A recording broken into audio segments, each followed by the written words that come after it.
Ravi de vous revoir, Doc. De même, John. J'ai lu votre compte-rendu. Vous veniez de rencontrer un certain SCP. Oui, le fameux crâne hallucinogène. Et il ferait fureur chez Junkie d'ailleurs. Ça, je ne sais pas. Je n'ai jamais essayé, John. Ça m'aurait étonné.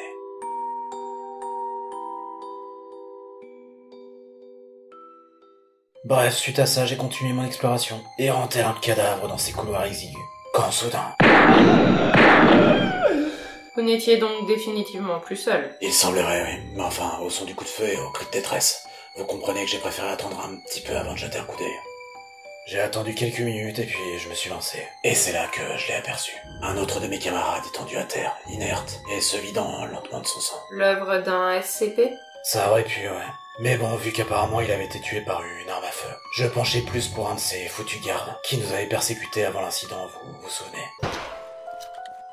There you go. Déjà qu'à la base nos vies ne valaient clairement pas grand-chose. Vous imaginez bien qu'à présent, nous n'étions rien de plus pour eux que des lapins dans un champ de tir. Bref, toujours est-il qu'après avoir vérifié autour de moi, j'ai trouvé une clé planquée dans l'une des poches de mon valeureux camarade. Et puis c'est là, après avoir traversé une ou deux portes, que j'ai finalement retrouvé son meurtrier.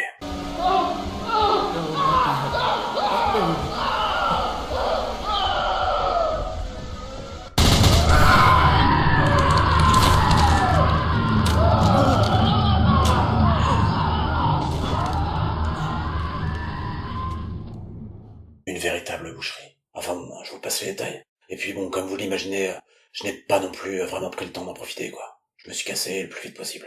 J'ai couru, encore couru, comme un taré.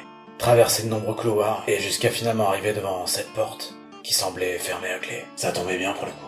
Bon là, j'ai pas cherché, hein. J'ai de suite utilisé la clé retrouvée sur le cadavre, et je me suis engouffré à l'intérieur. Et là, changement total de décor. Et peut-être que vous aurez du mal à me croire, Doc, mais en une fraction de seconde, je me suis retrouvé dans ce qui ressemblait à une forêt. Une forêt? Ouais, enfin, après, pas le genre de forêt où petite mère grand vous emmenez cueillir les champignons, Doc. Plutôt le genre repère du psychopathe du coin. Et vous n'avez pas fait demi-tour? Impossible, Doc. À peine j'ai eu fait un pas que la porte s'est refermée derrière moi. Et je peux vous dire que j'ai essayé, mais aucun moyen de la rouvrir. Gênant. Un peu, ouais. Effectivement, Doc. Belle analyse.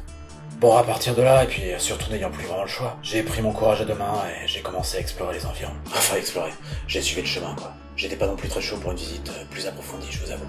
Et puis après peut-être 10 minutes de marche, et m'être retourné une bonne centaine de fois, je suis finalement arrivé au bout du chemin, devant cette nouvelle porte similaire à la première, et qui, une fois franchie, m'a ramené au précédent décor. Et c'est tout? Ouais, ni sorcière ni monstre.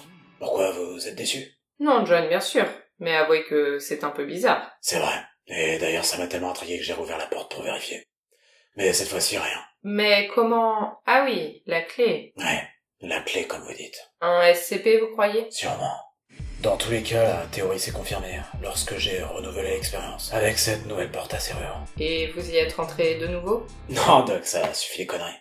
J'ai tranquillement refermé la porte et j'ai continué ma route. Passé plusieurs portes et couloirs, et c'est alors que je m'apprêtais à me reposer quelques instants que je l'ai entendu.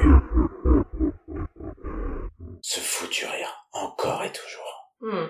Le cadavre en décomposition. Lui-même.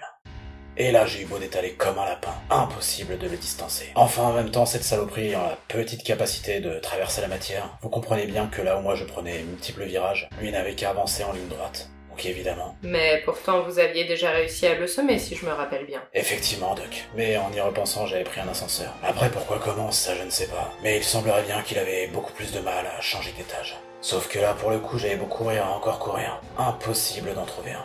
Finalement, je suis arrivé devant ce qu'on pourrait appeler une sorte de piège électrique. Enfin, en gros, si vous passiez à travers, le machin vous payait instantanément, quoi. Coincé, donc.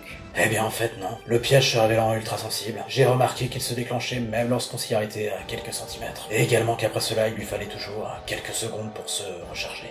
Donc vous avez pu passer de l'autre côté, finalement. Ouais. Et c'est là que j'ai eu cette brillante idée. Enfin brillante. Peut-être, mais surtout pas mal risquée. Puisqu'encore fallait-il que l'autre cadavre soit assez con pour passer en plein dedans. Parce que quand on y réfléchit, pour le contourner, il lui suffisait de passer à travers les murs.